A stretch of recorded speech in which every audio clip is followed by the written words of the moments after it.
Welcome to twin city times. ఈరోజు ఇందిరా పార్క్లో BC ఒక ఆందోళన జరుగుతుంది. ఆర్ కృష్ణ గారు Rajya Sabha MP, national BC welfare founder.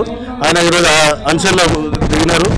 ఆయన 42% బీసీ రిజర్వేషన్ కోసం పోరాడుతున్నారు. చాలా రోజుల నుంచి మనం చూస్తున్నాం, సెమినార్లు జరుగుతున్నాయి, పోరాటాలు జరుగుతున్నాయి. సో ఈరోజు అదే సందర్భంలో ఇక్కడ ఇందిరా పార్క్ దగ్గర ఒక పెద్ద ఎత్తున ఒక అన్షన్ మాత్రం జరుగుతుంది. సో ఇప్పుడు మనకి ఇదే సబ్జెక్ట్ మీద మాట్లాడడానికి రామరావు గారు ఉన్నారు, సీనియర్ బీసీ నాయకుడు ప్లస్ స్టేట్ జనరల్ సెక్రటరీ, ఆయన బీసీ వెల్ఫేర్లో ఉన్నారు.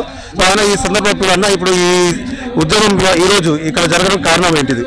ఈరోజు 42% రిజర్వేషన్ సందర్భంగా అన్ని అడ్డంకులు వేస్తున్నారు. అందరూ కూడా ముందుకు రాకుండా రిజర్వేషన్ రావడం చాలా అవశ్యం.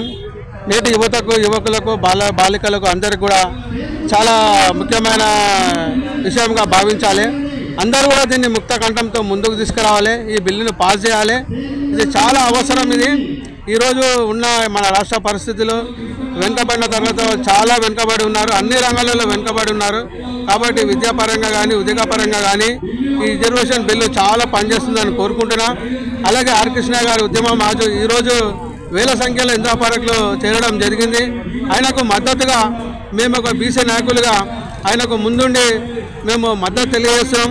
ఈ ఉద్యమం ఆగొద్దు. ఇది ఖచ్చితంగా ఈ రిజర్వేషన్ పాస్ కావాలి, రిజర్వేషన్ అమలు కావాలి, అందరు కూడా బాగు చేయాలని కోరుకుంటూ జై బీసీ, జై జై బీసీ.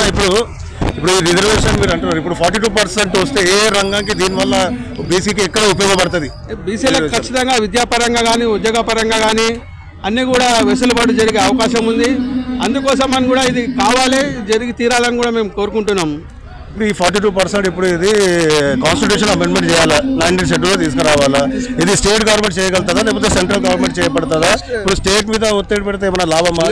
అసెంబ్లీలో బిల్ పాస్ చేయాలి, దీన్ని కూడా పైకి పంపాలి, దీన్ని కూడా పార్లమెంట్లో చేర్చాలి. దీన్ని కూడా ఆమోదం తెలిపితేనే ఇది ఖచ్చితంగా అమలు జరుగుతుంది. కానీ ఇది కుంటిసాగ్గా జరుగుతుంది. ఇది జరగొద్దు.